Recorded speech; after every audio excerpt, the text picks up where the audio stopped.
Hello, everyone. Welcome to the Voice of Houston right here at UHN-TV, where it's a lifestyle and a cigar thing, too. I'm Dr. Clara Brent, your host, and Dr. Bobby Mills, your co-host.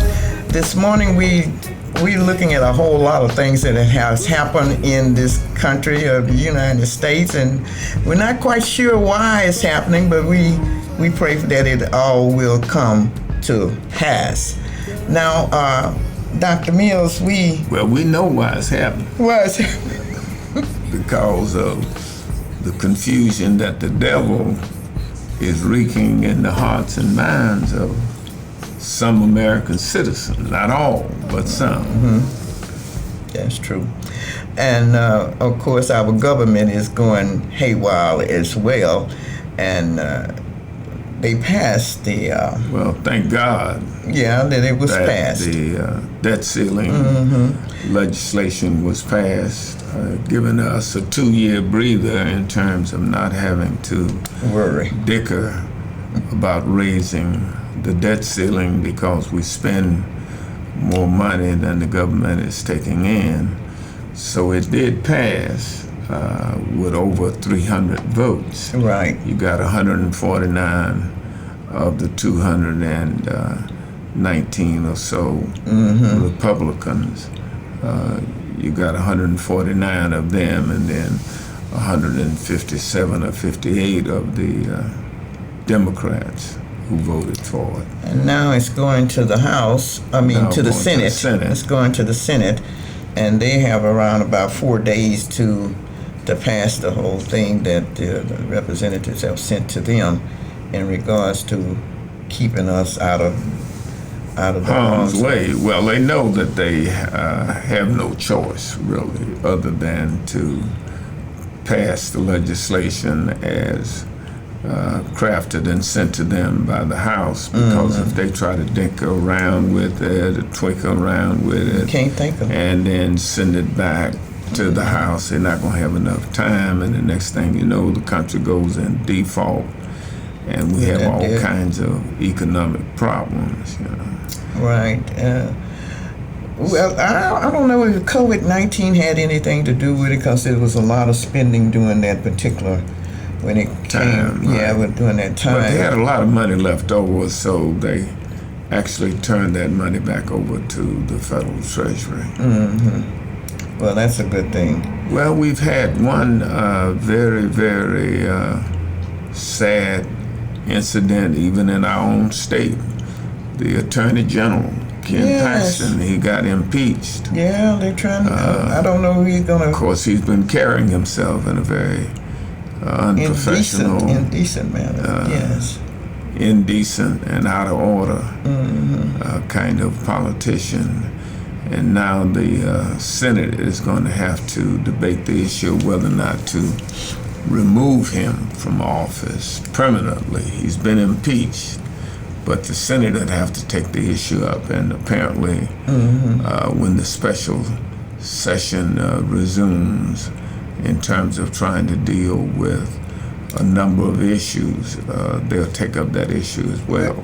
I wonder what caused that to happen, because he's been in that position for around about 6 years? Well, something like that. He's been a very unethical person. All the time? Bush's grandson ran against him in the last election, but unfortunately he was defeated because he was the land commissioner for about at least 4, 6, maybe even 6 years. And then he ran for Attorney General. But he didn't Ken Paxton he still stayed in office. But why is it that, what makes people really change? Maybe he was doing it all the time, and it wasn't brought to the public's attention of his actions and what he was doing in the well, Paxton is just one of these politicians that has, the mentality of a Donald Trump. Oh my goodness! Donald Trump supports him. Oh wow! So he has that Trump mentality.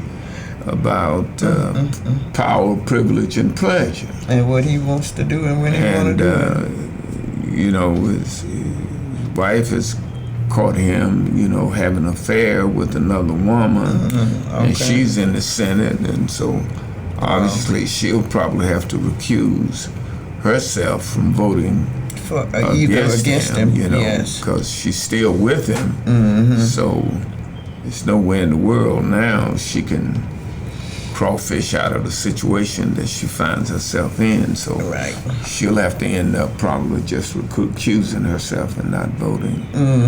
But I think there are like 17 Republicans in the Senate, and he's going to have to get all of them. Now, the overwhelming majority of the Republicans in the House are the ones that voted to impeach him. Well, so he's got an uphill battle. Well, you know, when you're in that type of a position, you have to have a sort of something dignified about your the position that you're holding, and has not been dignified in it at all.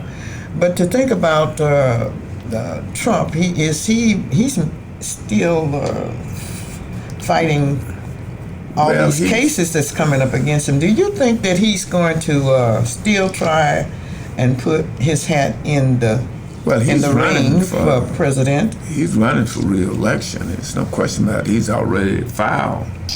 So he's running, but the thing about it is... Well, I'm talking about not that he's run just because he's running. Are they going to let him run? He's running. He has filed the paperwork officially.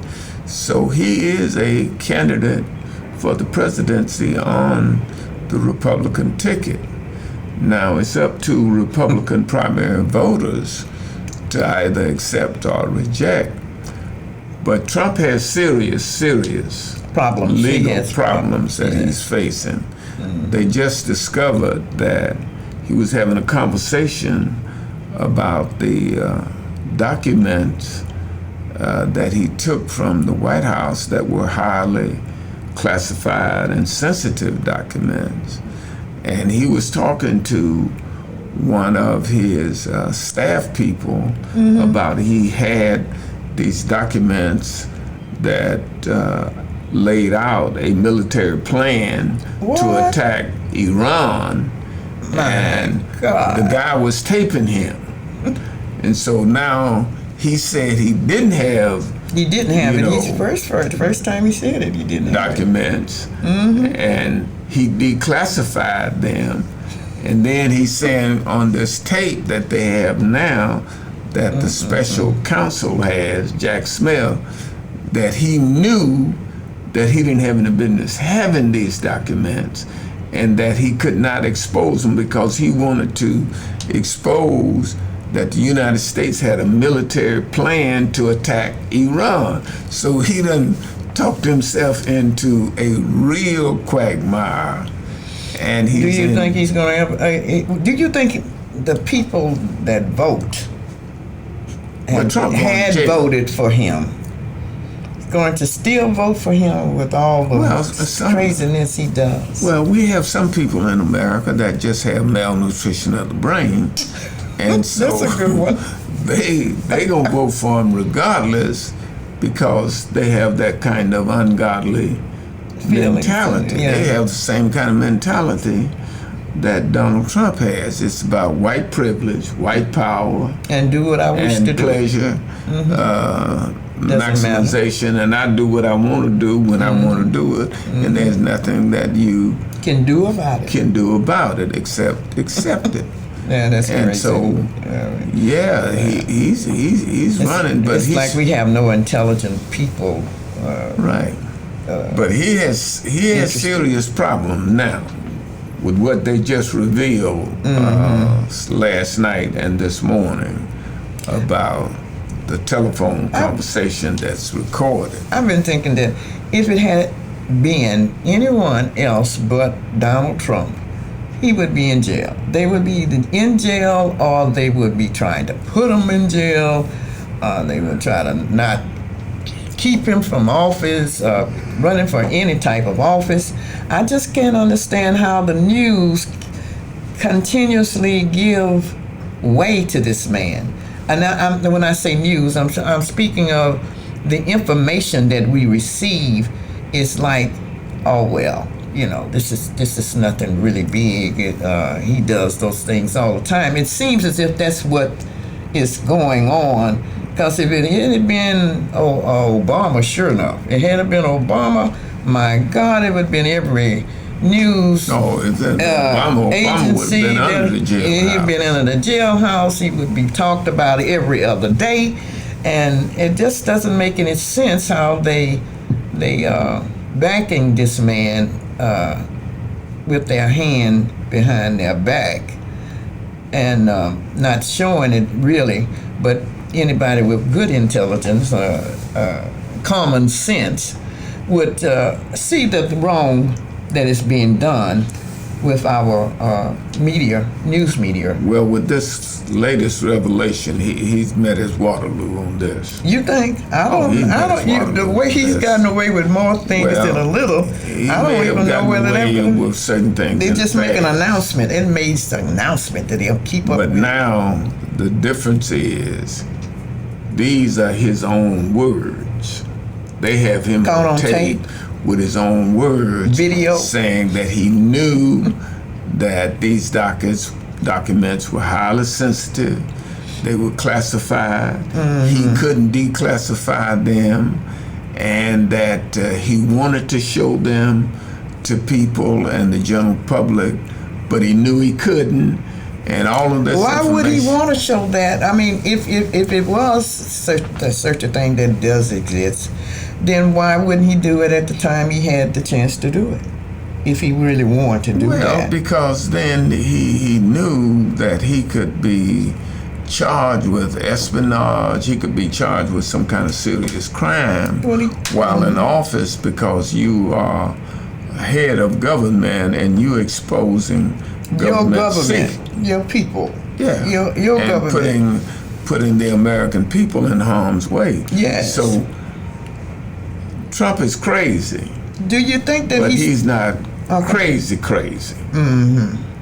He has enough common sense to go up to the line, but then not really cross the line in terms of certain kinds of things. So he knows that it's almost like that Billy Bush tape when he was running off at the mile. Right, and he didn't came realize, up just once. It just came up once, and then it all just smoothed over. That he didn't realize that Billy Bush was taping him and had him on tape talking about women, molesting what women, he could do with women, disrespecting women, and all that kind of stuff. And this is the same kind of thing that happened to him. He didn't realize that the person on his staff that he was talking was recording him. And so now you have an admission from him that he knew what he was doing. The documents were highly classified, and he didn't have any business having them, and he certainly didn't have any business exposing them to the general public because they were military secrets. Yes. So he's crazy, like I said. Put your country in but he's not. He didn't have total, absolute malnutrition of the brain. Well, what is going on with the malnutrition of the brain with these guys with these guns? They just want to shoot anybody, anywhere, anyhow. It's just sickening, and actually it's scary. Well, if you were paranoid. Well, a gun is God. They're trying to make the gun God. Look at just what happened in South Carolina. That's what I'm speaking of. Here's a young 14-year-old child goes in this convenient service station. He has his own bottle of water that he took in with him. This store owner, who is Asian, sees him over by the water counter, assumes that he is stealing, that he stole the water, but the boy brought the water, and the boy leaves out of the store. He follows him out, shoots him in the back, and kills him. Isn't that it's just pitiful. And now the Negroes in South Carolina, they went and tore his store up and set it on fire. Now he has no store.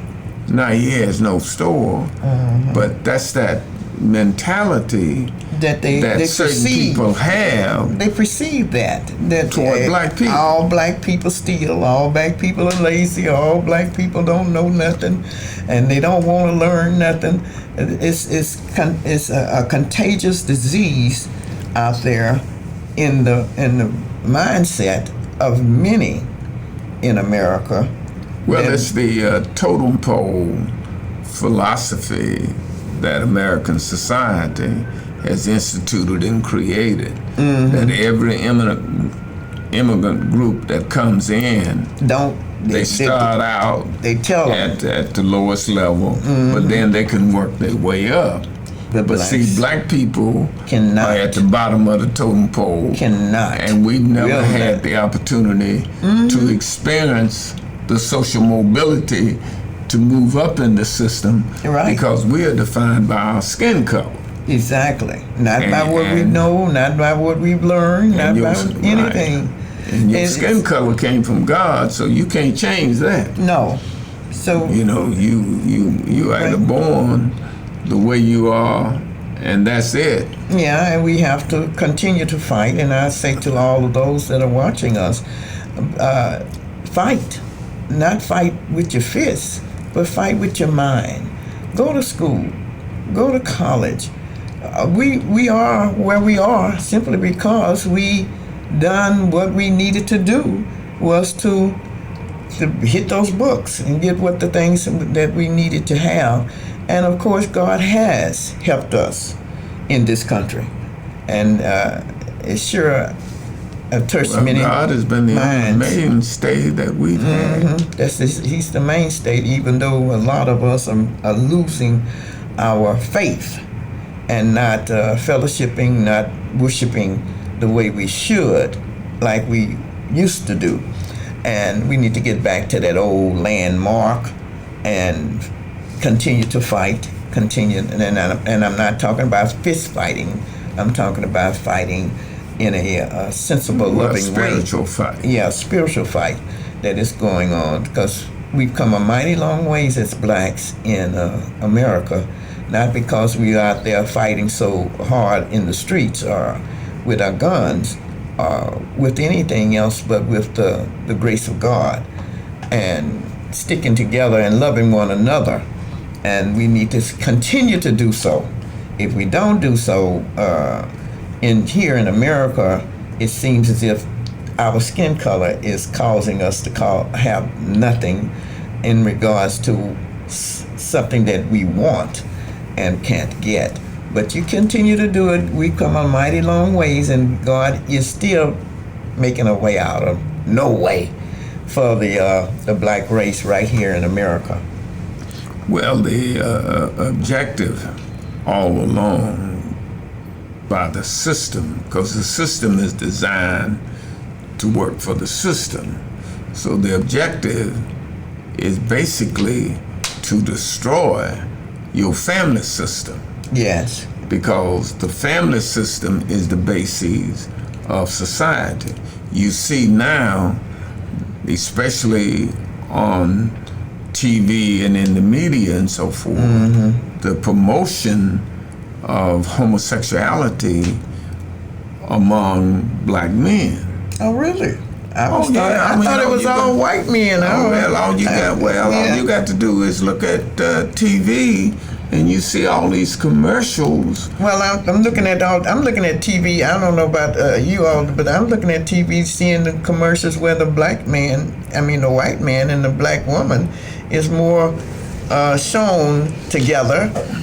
That too. Yeah, but you see that, and we understand that. But also, what you see is a lot of blacks homosexuality with the black being people portrayed among black men, kissing one another, and all this kind of thing. Yes, and we know that is that not so. When you have your men in your culture.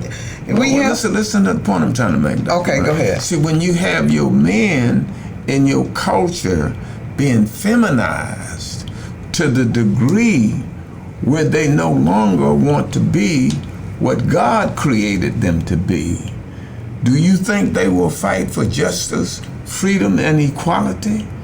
They're not going to fight for those things because those things are spiritual. They're going to fight for what? Selfishness. Pleasure. Pleasure. And the maximization of pleasure. Mm-hmm. And so that's why you see such a strong advocacy for LGBTQ rights and so forth, rather than your human right and your human dignity. I got you. And your civil rights as a human being. But now you're fighting, and don't misunderstand what I'm saying. I'm not against anyone, but I got sense enough to understand that sexuality is not a status. No, it isn't. The statuses are male and female. God created them. So if the statuses are male and female, and sexuality is homosexuality or heterosexuality, and whatever kind of sexuality you participating in, it is private, consenting, adult behavior. Well, why would they? And not only that, now it has to take place behind closed doors because it is private. Yes, it's not a public. Two people consent to do whatever they wish. Now, my point is that why would they put two black men on television kissing one another? Why is that? What's the reason behind that? Is it to bring a person's or people that have that in mind to make it openly? This is an open thing, and this is the way it's supposed to be. Make it acceptable, so that you. Why would it be acceptable for blacks? Why can't it be acceptable for whites as well? But that's not the objective, Dr. Brent. What they're trying to do is to keep you dealing with the pleasure principle, so that you will not fight for what? The rights, justice, and freedom, equality, and all of the things that really matter in life. Because you're fighting for. It's a conspiracy out there. I'm looking at it as a conspiracy. Well, sure, it's a conspiracy. It's a conspiracy to make our young people see that it's more about pleasure than it is about. Conspiracy is to extinct you as a race of people in American society. Yes. And get you to participate in the extinction. Yes, but we cannot participate in having a nice, good businesses and backing by the banks and whatever else, but we can be participants in nonsense. Pleasure principles. Pleasure principles. Okay. Maximization of the pleasure principle. Now, how do you feel about the colleges and the universities blocking blacks from coming into their to get a higher education? That's not the way they're doing it. See, what they're saying. Seems like they're doing it to me.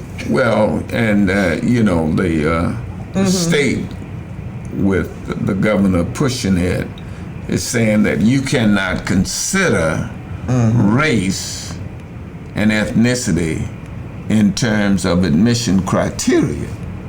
Okay. That's a block right What they're saying is you don't have to worry about trying to diversify your college campuses, but what you need to consider is academic performance, GPA, and a person's score, say on the SAT, etc., those kinds of empirical qualities and dimensions and so forth, rather than trying to make sure that your college campus reflects the nature of society. That's what's going on, so that you then resegregate colleges and universities again, and or you resegregate public education again, because of the notion of vouchers and all of these other kinds of. I'm so happy that the voucher didn't pass in Texas. The governor went behind, had a special session We're going to get the vouchers. To call I'm it so back happy to- over that. I don't know what to do. I was praying for that one not to happen. And it didn't happen. Thank the Lord. I'm quite sure quite a few of us was praying for that. Because that's been the, actually, Doc, that's been the agenda for a long time. Right. It started with the Bush, actually. I know it's still, but it started during that particular time of vouchers coming in to the public schools, even much, and then what I saw was that the black were being targeted in the public schools, and that the people that were doing such a thing to have public schools to be helped not by vouchers, but the private schools were to be helped by vouchers. The vouchers were intended for private schools, that you could take your child out of the public school, you got a voucher, you can go to a private school, and that would help you pay for your child to go to school. It would pay for it. Yeah, but the point of the matter is, it's still you in a segregate. Because what they're trying to do is, if you have parent choice, the parent can choose where they want their child to go to school. Then the money that comes from the state, let's say it's $7,000 or $7,500 per child per year to educate that child. Then that money follows the child because of parental choice. That's what they're trying to do, and then that resegregates. That's another way of resegregating the schools, public schools, and not being funded the way they should be funded. And those that are poor going to remain poor, and then the vouchers only help the rich. It's only helping the rich. When I say rich, that means those people that are able to pay for their children to go to a private school, and still help them to pay for their child to go to a private school, is to take the money from the public school and give to the parent, whether they be rich or poor. But the issue here is what I'm thinking about is that you give me a voucher, and I'm in a $40,000 bracket of making money for the whole year. That's my income. And you give me a $7,500 voucher for me to take my child to go to a private school that I have picked for that child.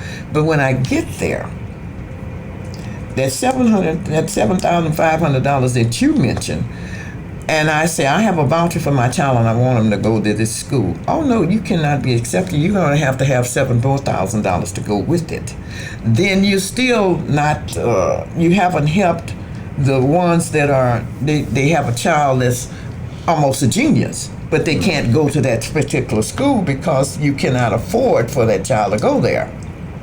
Well, that's what I'm looking at. The sad thing about it is, if we were disciplined and organized the way we were as a race of people prior to 1954, that's almost 50 years ago. The desegregation of public schools, because prior to that, we had great schools and we got a great education.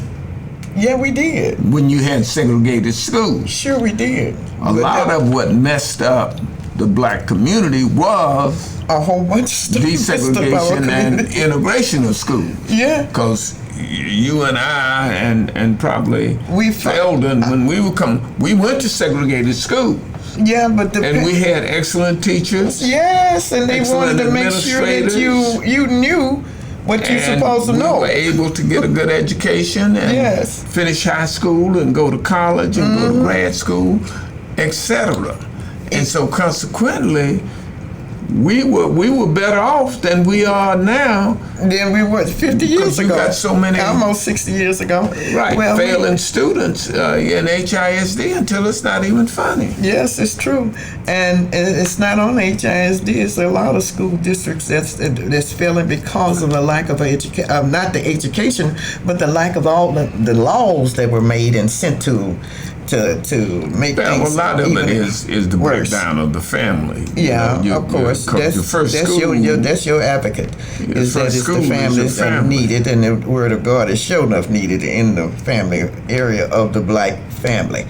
Well, we are going to have to close, you all, and we hope that you enjoyed our conversation. And if you would like to converse with us, just call me.